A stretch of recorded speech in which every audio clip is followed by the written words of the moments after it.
오늘은 교회 지도자에 대한 말씀을 함께 나누게 되는데요. 우리 옆에 있는 성도님에게 3일 동안 참 수고를 많이 하셨는데 이렇게 한번 위로합시다. 성도님은 우리 교회 소망이요 희망입니다. 서로 인사합시다. 장로님은, 권사님은 우리 교회 희망이요 소망입니다. 아멘. 우리 성도님들 볼 때마다 제가 얼마나 고맙고 감사한지 몰라요. 왜 그러냐면 다 직장 생활하면서 또 바쁘게 사시다가 또 이 수요 예배를 나와서 예배 드리는데 어떤 분이 그래요. 누가 수요 예배를 만들어 가지고 우리를 피곤하게 하냐고. 주일 딱 한 번만 나오면 좋겠는데 안식일을 지키라는 건 있는데 수요 예배 지키라는 얘기는 성경에 없다고. 맞아요. 선교사님들이 수요 예배를 만든 겁니다. 그래서 중간에 징검다리처럼, 왜 그러냐면은 일주일에 한 번만 오면은 중간에 시험도 받고 또 유혹도 받잖아요. 그래서 예방접종을 한 번 더 하는 거예요. 그래서 또 사흘을 살다가 오면은 또 속상하고 시험 들 일이 또 많잖아요. 그래서 오늘 말씀은 또 우리 다음 주일까지 영양 주사를 맞는 겁니다. 그래서 여러분 다 비타민 주사 맞고 가시길 바랍니다. 얼굴에 핏기가 돌고 또 우리의 삶에 비타민 같은 말씀이 오늘 우리 가운데 임하기를 축복합니다. 오늘은 이 바울이 로마 감옥에 갇혔다가 다시 풀려나서 1차 투옥 후에 지중해를 방문하게 됩니다. 그때 그리스 남쪽 큰 섬인 크레타 섬에 들려서 디도에게 하신 말씀이 오늘의 말씀입니다. 저는 오늘 이 말씀을 전하기 전에 교회 지도자라고 하면은 누구를 얘기하는 겁니까? 교역자와 중직자를 보통 지도자라고 하죠. 주로 이 수요예배 때는 대부분이 중직자들 중심으로 모여 있어요. 서리 집사님은 거의 없어요. 다 장로님, 권사님, 안수 집사님, 교육자들이 모여 있어요. 그래서 오늘은 특별히 이 교회 지도자들에 대한 말씀입니다.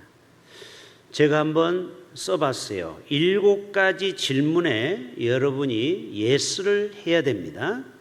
자, 여러분이 몇 가지가 여러분에게 해당되는지, 과연 나는 우리 교회 영적 지도자로서 충분한 자격이 있는지 스스로를 평가해 보셔야 됩니다. 예스를 7개 하면 퍼펙트한 중직자가 되는 거예요. 한두 개가 부족하면 그거를 여러분이 보충하셔야 돼요. 첫째, 나는 중직자로서 예배의 본을 보이고 있는가? 모든 공적인 예배에 내가 지금 본을 보이고 있는가? 그게 첫 번째 질문. 두 번째, 나는 하나님이 세우신 영적 질서인 담임 목사와 한 비전을 갖고 살고 있는가? 세 번째, 나는 높은 윤리와 도덕성, 사회적 책임의식을 가지고 있는가? 네 번째, 나는 가정과 직장과 사회와 교회에서 성도들과 삶 속에서 존경하는 대상이 되고 있는가? 다섯째, 나는 십자가 앞에 날마다 나아가 나를 못 박아 죽이고 내 안에 오직 예수 그리스도가 충만한 삶을 살아가고 있는가? 여섯째, 나는 예수님의 제자로 살아가며 삶의 변화를 지금 일으키고 있는가? 마지막 7번째, 나는 세상에서 소금과 빛의 자녀로 살아가고 있는가? 자, 7가지 말씀 다 드렸어요. 자, 여러분은 몇 가지에 맞다, 나는 그렇게 살고 있다.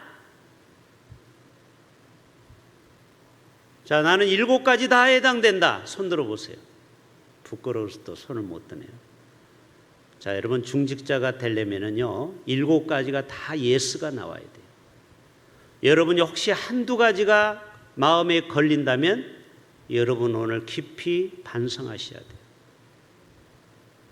그리고 새롭게 도전하셔야 돼요. 지금 제 봤을 때 여러분 이렇게 뒤에 숨지 마세요. 숨으면 내가 그분이 궁금해요. 누가 숨었나 하고 찾아보니까 자리를 양쪽으로 비껴서서 저하고 눈을 맞춰야 됩니다. 아이 컨택이 돼야 돼요. 자, 사진 한 장 봅시다. 자, 저 마케도냐에서 크레타 섬으로 지금 오는 과정입니다. 크레타 또는 그레데 섬 같은 말이에요. 이 바울 사도가 마케도냐에서 그레테에 있는 디도에게 말씀을 전달하는 편지가 바로 디도서입니다. 여러분 지금도 이 크레타 섬은 아름다운 섬으로 많은 사람들이 찾아가는 휴양지가 되었어요. 자, 크레타 섬 한번 보여줄까요? 이렇게 생겼어요. 두 번째 사진. 예. 자, 이렇게 아름다운 크레타 섬이 지금도 있습니다. 자, 이 그레데 섬이 바로 우리가 오늘 읽은 그레데 섬이에요. 여기를 들리면서 디도에게 이 디도서를 전해준 것입니다. 자, 특별히 4절의 말씀을 한번 띄워줘 보세요. 4절. 우리 지난주에 봤죠. 시작. 같은 믿음을 따라 나의 참 아들 된 디도에게 편지하노니. 자, 바울은 디도를 아들과 같이 여겼어요. 하나님 아버지와 그리스도 예수 우리 구주로부터 은혜와 평강이 내게 있을지어다. 따라서 합시다. 은혜와 평강이. 자, 오늘 또 예수님은 우리에게 은혜 주시기를 원하십니다. 평강 주시기를 원해요. 여러분이 예수를 믿으면서 아직까지 내 안에 은혜가 없고 평강이 없다면 문제가 있는 거예요. 예수님은 우리에게 평안하뇨, 평강을 주시기를 원해요. 오늘 또 우리 공동체에 그런 평강의 날마다 평화, 피스가 임할 수 있기를 축복합니다.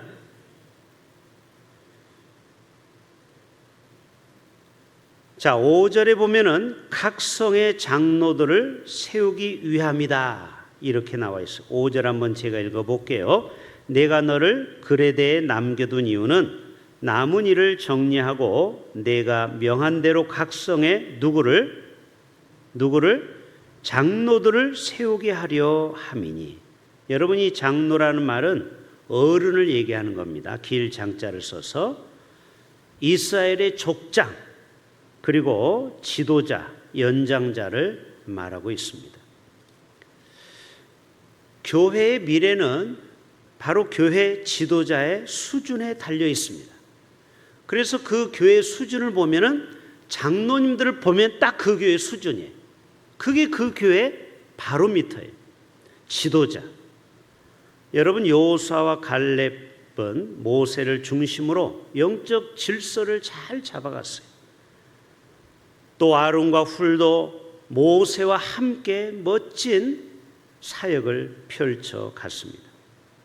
가나안 땅에 들어가 정복 전쟁을 치렀던 것도 바로 한 팀이 되어서 영적 지도자가 한마음 한뜻이 되어서 바울에게 항상 따라다니는 사람이 있어요. 바로 바나바였어요. 바나바. 여러분 지도자는요 한 팀이 돼야 돼요. 한 마음이 돼야 돼요. 여러분 주기철 목사님 우리는 너무 훌륭하다고 보지만 사실 주기철 목사님을 키운 사람이 있어요. 누군지 아세요? 조만식 장로님이에요. 같은 당회원이었어요. 당회장은 주기철 목사님이고 거기에 당회원 중에 한 사람이 바로 조만식 장로님입니다. 그런데 두 사람은 어떤 관계입니까? 스승이 사람이 바로 조만식 장로입니다. 그리고 제자가 바로 주기철 목사였어요. 그런데 어떻게 이 두 분이 콤비를 이루어서 멋진 사역을 했을까요? 사실 주기철 목사님은 여기 마산에 가면은 문창교회라고 들어보셨죠? 그 문창교회에서 담임 목회를 하던 주기철 목사님을 저 평양의 산정교회에서 이 목사님을 스카우트하려고 내려온 겁니다. 누가? 조만식 장로님, 민족 지도자. 그래서 주기철 목사님한테 제일 먼저 와서 무릎을 딱 꿇고 목사님, 우리 교회 오셔서 산정교회로 오셔서 우리 교회를 좀 섬겨주시길 바랍니다. 그래서 이 자기의 스승인 장로님이 무릎을 꿇고 얘기하니까 너무너무 놀래가지고 장로님 이러지 않으셔도 됩니다. 무릎을 펴세요. 하는데도 끝까지 아닙니다. 우리 교회 영적 지도자를 모셔가는데 제가 어찌 무릎을 펼 수 있겠습니까? 끝까지 무릎을 꿇고 주기철 목사님에게 예의를 갖췄다라는 거예요. 여러분, 이게 쉬운 일인가요? 어려운 일인가요? 나이도 자기가 20살 정도가 많은 스승인데도 영적 지도자인 주기철 목사를 그렇게 인정했다라는 거예요. 여러분, 이게 보통 존재가 아닙니다. 이게 바로 민족 지도자의 모습이에요. 그리고 드디어 이 목사님을 평양으로 모셔갔어요. 그 교회가 날마다 부흥되고 또 하나님의 은혜가 이 교회에 임하는데요. 어느 날 이 조만식 장로님이 그때 여러 가지 3.1 운동을 하면서 일이 많잖아요. 그래서 민족 지도자들을 독립운동가를 만나다가 11시 예배에 그만 늦게 되어버렸어요. 헐레벌떡 이 성전에 뛰어오는데 그때 설교하다가 주기철 목사님이 그 모습을 본 겁니다. 웬만한 목사 같으면 눈 감아줘야 돼요.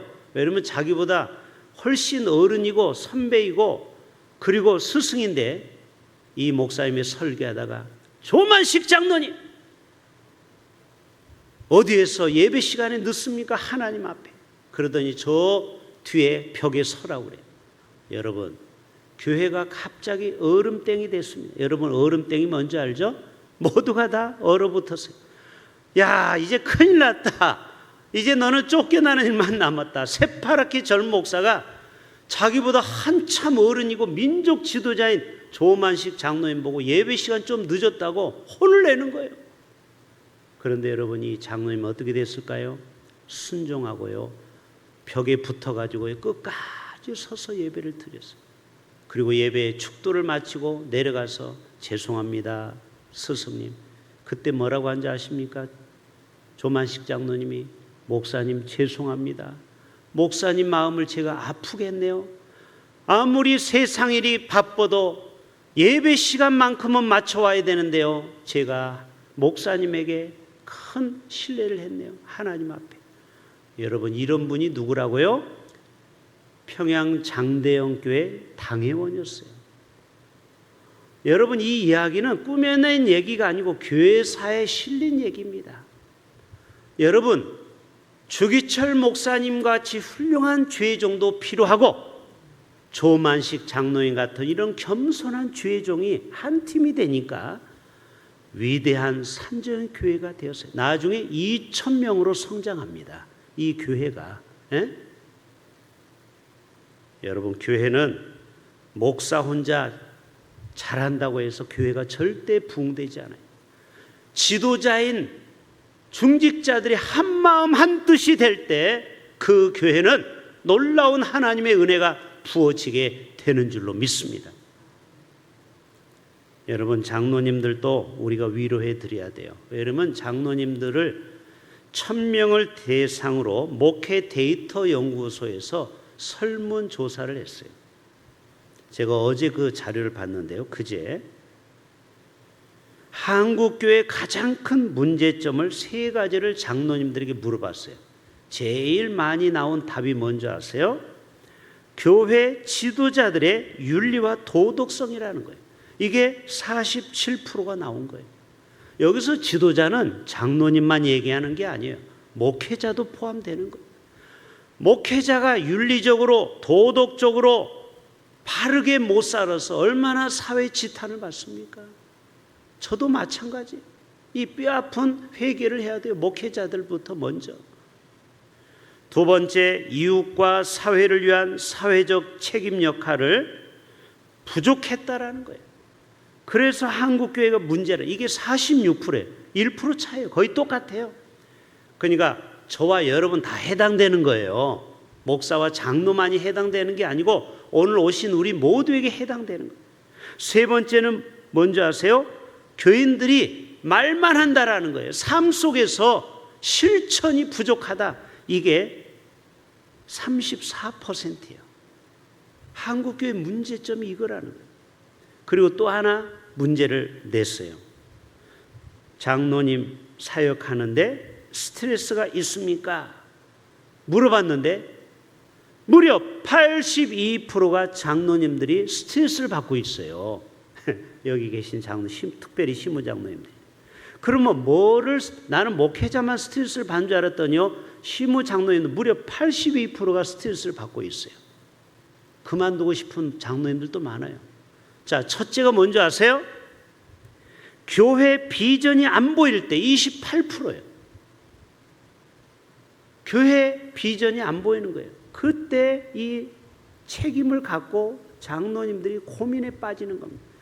두 번째로는요, 교인과의 갈등이 생겼을 때 장로님들이 스트레스를 받아요. 27%, 거의 비슷해요. 세 번째가 재밌는 말이 나와요. 담임 목사와 의견 충돌이 생겼을 때 이게 25%예요.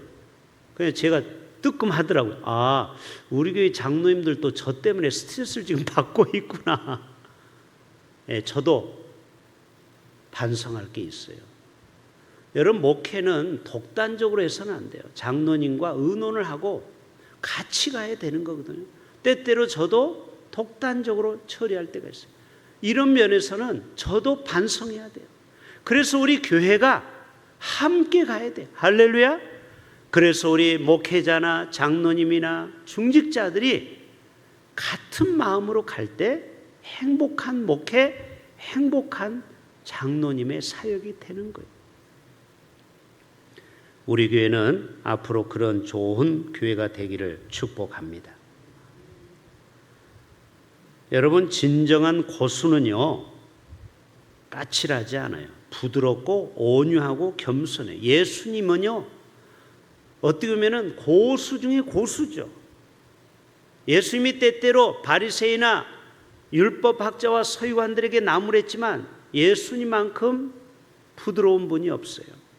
온유한 분이 없어요. 겸손한 분이 없어요. 우리나라 속담에 이런 속담이 있죠. 따라서 합시다. 덜 익은 감이 떨다. 자, 이제 가을 되면 감을 먹어보면은 잘 익은 감은 달고 맛있죠. 그래 안 그래요? 그러나 덜 익은 감은 떫어요. 이게 뭐예요? 신앙이 성숙하지 않은 성도는요, 사람들에게 상처를 준다 이 말이에요. 목회자도 마찬가지. 신앙이 성숙해야 돼요. 목회자도 성숙해야 되고, 장로님도 성숙하고, 전도사님도 성숙해져야 돼요.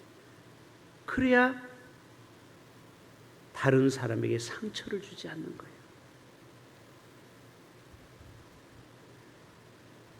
자, 디도서 1장 6절을 이제 조금 더 디테일하게 살펴보겠습니다. 중직자, 이 교회 지도자들에게 하신 말씀이에요. 자, 시작. 책망할 것이 없고, 우리 중직자들은요, 공동회에서 특별히 뽑았잖아요. 그러니까 책망할 것이 없어야 돼요. 뭐라고요? 한 아내 남편이 돼야 되고, 방탕하다는 비난을 받거나 불순종하는 자녀가 있어서는 안 된다. 다시 말해서 중직자는 가정에서도 잘해야 된다. 우리 자녀를 잘 양육해야 돼요. 그래야 그 중직자가, 교회 지도자가 존경을 받는 겁니다. 교회에서는 일을 하는데 집에서는 존경 못 받는 부모가 되어서는 안 된다는 것이죠. 여러분, 책망할 것이 없는 것은요, 제가 한번 써봤어요. 어떤 것이 과연 지도자가 책망받지 않을까? 먼저 따라서 합시다. 예수님의 성품을 지녀야 합니다. 자, 우리 중직자는 예수님을 닮아가야 돼요. 그렇죠? 우리의 초점은 십자가예요. 예수님처럼 살아가야 돼요.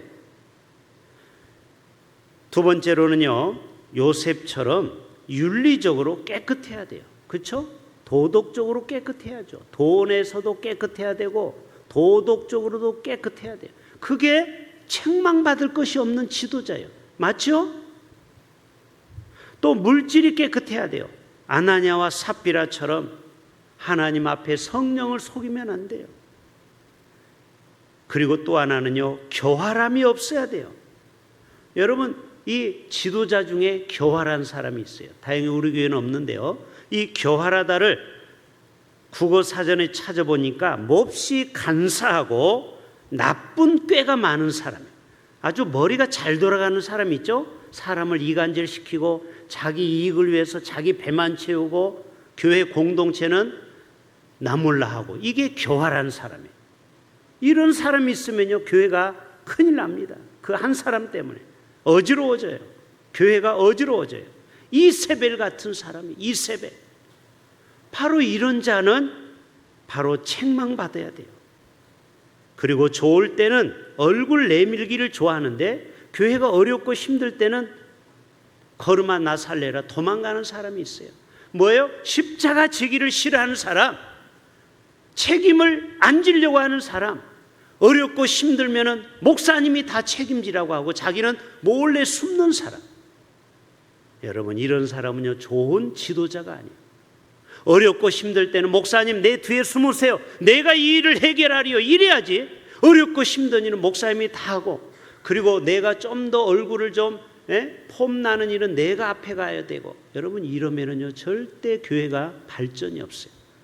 여러분, 항상 지도자는요 힘들고 어려운 일이 있을 때 내가 나가서 방패막이가 되고 내가 나서서 해결하려고 하는 그러한 솔선수범, 희생정신, 바로 이런 자가 교회 지도자가 되어야 합니다. 아멘. 의리를 끝까지 지키는 자죠.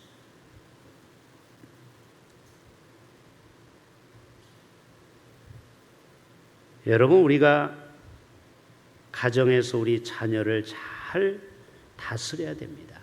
그래야 우리가 지도자가 세상에서 욕을 먹지 않아요. 여러분, 사무엘과 엘리 제사장을 보세요. 이 엘리 제사장 아들 홈리와 비나스는요 얼마나 책망받을 짓을 골라 했습니까?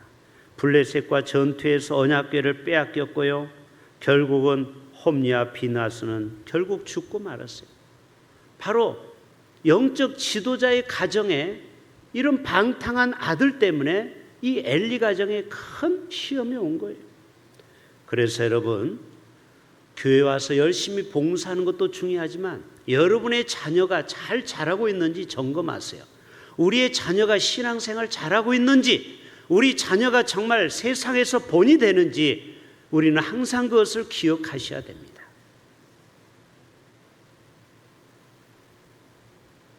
어거스틴은요, 제가 여러분에게 소망을 드릴게요. 혹시 여러분의 자녀가 조금 기도가 필요합니까? 여러분, 낙심하지 마세요. 어거스틴을 보세요. 이 어렸을 때 얼마나 방탕했냐면요, 이단 만이교에 빠지고요, 사생활을 낳았고요, 완전히 엉망진창이었습니다. 그러나 그 어머니가 10년 이상 모니카가 그 아들 어거스틴을 위해서 눈물로 기도했다라는 거예요. 제발 우리 아들이 정말 사람다운 하나님의 아들로 우뚝 설 수 있도록. 그런데 어느 날 모라비안 교도들이 경건주의 운동하는 사람들이 모여서 기도하는 기도에, 우리로 말하면 이런 예배에 참석하다가요 그만 은혜를 받아버린 겁니다. 그리고 거기서 철저히 깨닫게 된 거예요. 그리고 그때부터 경건한 삶을 살기 시작합니다. 그리고 그가 철저히 하나님의 사람이 됩니다. 그리고 그가 처음으로 쓴 책이 바로 참회록이에요. 그게 뭐예요? 그동안 자기가 젊었을 때 지은 죄를 참회록이라는 책에다가 다 써놓은 거예요. 그리고 고백록, 하나님 앞에 고백하는 책. 그래서 나중에 세인트 어거스틴, 성자가 되었습니다. 여러분, 여러분의 자녀도 혹시 내가 봤을 때 믿음이 현찮아도 우리가 끝까지 자녀들을 위해서 기도하면 여러분의 자녀가 성자의 반열에 오르는 그러한 위대한 교부가 될 수도 있다라는 사실이에요. 할렐루야. 포기하지 맙시다. 여러분의 자녀를 위해서 우리가 계속 기도합시다. 언젠가는 우리의 자녀가 이러한 멋진 자녀로 변화가 될 것입니다. 자, 7절 이제 마무리합니다. 시작. 7절 본문 같이 읽어요. 시작. 감독은 하나님의 청지기로서 책망할 것이 없고 제 고집대로 하자. 여러분, 이 영적 지도자들은요 고집을 내려놔야 돼요. 자기의 뜻을 주장하면 안 돼요. 그래서 자기의 고집대로 하지 아니하며 급히 분내지 아니. 따라서 합시다. 급히 분내지 아니하며. 자, 우리 속에 이 분노는 누구나 다 있죠. 그런데 여러분, 이 화내는 것도 습관입니다. 따라서 해볼까요? 화내는 것도 습관입니다. 우리 아내들에게 물어볼게요. 맞아요? 틀려요?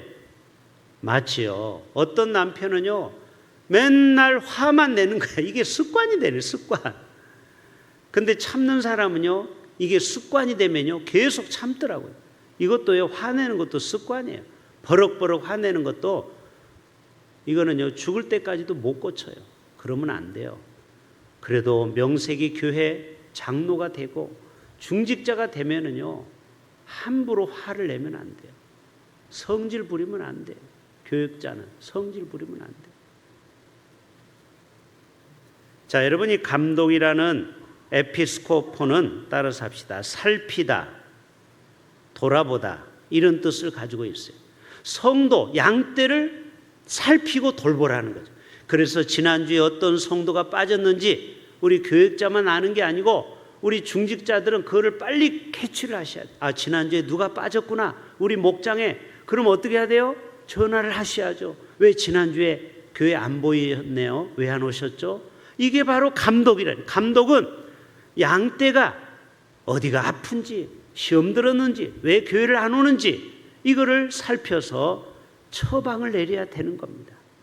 그래서 우리 모두가 청지기의 사명, 이 청지기는요, 오이코노모스, 따라서 합시다. 오이코노모스. 이 오이코스는 집이라는 말이죠. 노모스는 관리하다. 뭐예요? 하나님의 집, 교회죠. 대응 가정을, 대응 교회를 잘 돌보는 게 청직이에요. 감독이에요. 우리 모든 중직자들은 우리 교회 모든 구석구석을 살피는 겁니다. 자, 우리 9절 한번 마지막 읽어요. 9절 시작. 미쁜 말씀의 가르침을 그대로 지켜야 하리니 이는 능히 바른 교훈으로 권면하고. 따라서 합시다. 바른 권면으로, 바른 교훈으로 권면하고 거슬러 말하는 자들을 책망하게 하려 합니다. 자, 이 말씀 띄워주세요. 이 말씀이 뭐냐면, 말끝마다 교회에 대해서 불만을 가진 사람이 있어요. 우리 교회는 다행히 그런 분이 없는데요. 말만 하면은 목사님 뒷담하는 사람이 있어요. 모였다 하면은 맨날 교회 비방하고 장로님들 비방하고. 이게 뭐예요? 거슬러 말하는 자들이 있다라는 거, 우리 주위에. 여러분, 이런 자들을 얘기할 때 가만히 듣는 자가 있어요. 그건 뭐예요? 그 말에 동조한다 이 말이에요. 우리는 어떻게 해야 돼요? 지도자라고 하면 스톱! 스톱! 그만하세요. 은혜로 말합시다 하고 화제를 돌려야 돼요. 네? 어디나 보면 불평쟁이가 있거든요. 여러분, 직장이나 회사는 어디 가나 그런 사람이 있어요. 근데 여러분, 그런 사람이 계속 말을 퍼뜨린다라는 거예요. 그 사람이 있으면요, 교회가 발전이 안 되는 겁니다. 왜? 불평쟁이가 있으면요, 이것이 계속 누룩처럼 번져요. 옆 사람까지 계속 부정적으로 물들여가는 거예요. 이게 아주 무서운 겁니다. 얀네라고 있죠? 모세를 대적하고 바울을 욕하고 다니는 사람. 그런 사람이 있으면요, 절대 교회는 발전이 없어요. 그래서 여러분, 우리 주위에 혹시 교회에 대해서, 목회자에 대해서 이렇다 저렇다 불평 불만하면요, 그런 자를 책망해야 돼요. 권사님 지금 뭐 하는 말씀이에요? 집사님 뭐 하는 거예요 지금? 아니, 우리 교회에 그런 분이 없는데 혹시 우리 주위에 그런 분이 있으면, 다른 교인이 있다면 가르쳐 주세요. 우리 교회는 그런 사람이 없어요. 왜 그렇게 얘기합니까? 하나님이 세운 영적 질서를 무너뜨리는 거예요. 여러분, 조심하세요. 조심하세요. 함부로 하나님의 종을 험담하고 하나님의 교회를 무너뜨리려고 하면요, 하나님이 그것은 용서 안 합니다. 다른 거는 용서가 되는데 성령을 회방하는 자는요, 하나님이 진노하십니다. 왜 그러느냐? 그래야 교회가 반석 위에 세워지는 거예요. 여러분 그렇지 않으면요 마귀는 계속해서 우리들을 흔들어 제낍니다. 그렇기 때문에 하나님은요 이 영적 질서에 대해서는 과감하게 엄하게 엄중하게 다스립니다. 그래서 여러분 우리 모두는 하나님을 두려워하셔야 돼요. 하나님의 일하심을 우리는 조심하셔야 돼요. 그럴 때 하나님의 교회는 이 땅의 반석에 든든히 서가는 평안하고 든든히 서가는 교회가 될 줄로 믿습니다. 우리 다 같이 이러한 교회가 되기를 우리 힘쓸 수 있기를 주님의 이름으로 축복합니다. 우리 다 같이 결단